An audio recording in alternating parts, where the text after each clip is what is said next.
आज की कहानी है माँ का आखिरी खत। रात के 12 बज चुके थे।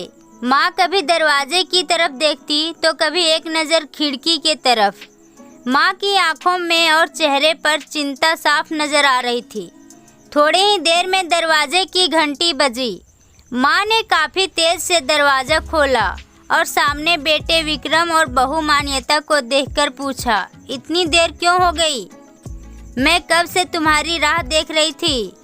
माँ, मैं अब छोटा नहीं हूँ, तुम मेरी चिंता मत किया करो। विक्रम के घर अंदर प्रवेश करते हुए बोला, बेटा कितना भी बड़ा हो जाए माँ के लिए छोटा ही रहता है। चलो छोड़ो, हाथ पैर धो लो, मैं तुम्हारे लिए खाना लगा देती हूँ। बहू ने दरवाज़ा बंद करते हुए कहा, माँ जी हम बाहर से खाना खाकर आए हैं, आप खा लीजिए, हम सोने जा रहे हैं। बहू मान्यता ने कहा, लेकिन मैंने तो तुम लोगों की पसंद की खीर बनाई है, आओ थोड़ी थोड़ी खा लो। माँ, तुझे एक बार में समझ में नहीं आता क्या? तेरी बहू ने कहा ना, हम बाहर से खाना खाकर आए हैं, क्यों परेशान करती है? जा तू खीर खा ले और सो जा, हमें भी शांति से सोने दे। माँ अकेले खीर कैसे खा सकती थी और उसे बिना खाए नींद कैसे आ सकती थी? क्योंकि बेटे के इंतजार में उसने कुछ भी नहीं खाया था। वह किचन में गई, एक गिलास पानी पिया और अपने रूम में चली गई। सुबह 10 बजे विक्रम की आंखें खुली। बाजू में मान्यता अभी भी सो रही थी। विक्रम हॉल में आया तो लैपटॉप के पास रखी एक चिट्ठी पर उसकी नज़र पड़ी। यह चिट्ठी किसकी हो सकती है, यह देखने के लिए उसने चिट्ठी खोलकर पढ़ना शुरू किया। मेरे लाल, तू सोच रहा होगा कि एक ही घर में रहते हुए चिट्ठी क्यों? मैं तुम्हें बोलकर भी ये बात बता सकती थी। हाँ, बता सकती थी। अगर तू मेरी बातें सुनना चाहता तो किसी एक्सप्रेस गाड़ी की तरह तू आता है और कुछ ही पलों में निकल जाता है। खैर वो सब जाने दो। कल तुम्हारा जन्मदिन था, इसलिए मैंने खीर बनाई थी।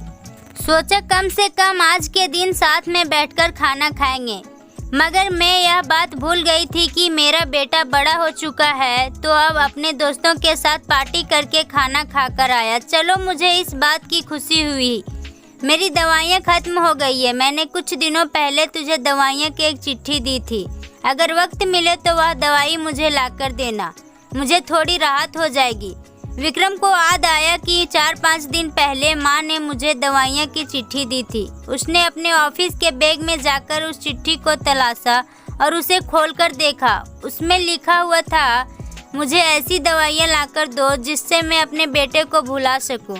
विक्रम को रियलाइज हुआ कि मुझसे बहुत बड़ी गलती हो गई है। उसकी आंखें नम हो गई। वह तुरंत अपने माँ के कमरे की तरफ दौड़ा। सबसे पहले उठ जाने वाली माँ आज क्यों नहीं उठी थी, देखकर उससे आश्चर्य हुआ। उसने माँ को उठाने की काफ़ी कोशिश की, लेकिन माँ एक गहरी नींद में सो चुकी थी। विक्रम के पास फुट फुट कर रोने के अलावा और कोई चारा नहीं बचा। दोस्तों, यह कहने की ज़रूरत नहीं है कि माँ बाप जीवन में कितने मूल्यवान हैं। उनके रहते हुए उनकी सेवा करो, उनसे प्यार करो। वह चले जाएंगे तो कुछ नहीं कर पाओगे। दोस्तों, अगर ये कहानी आपको अच्छी लगी तो वीडियो को लाइक करें, ज़्यादा से ज़्यादा शेयर करें और साथ ही साथ चैनल को सब्सक्राइब करें। वीडियो देखने के लिए आपका बहुत बहुत धन्यवाद।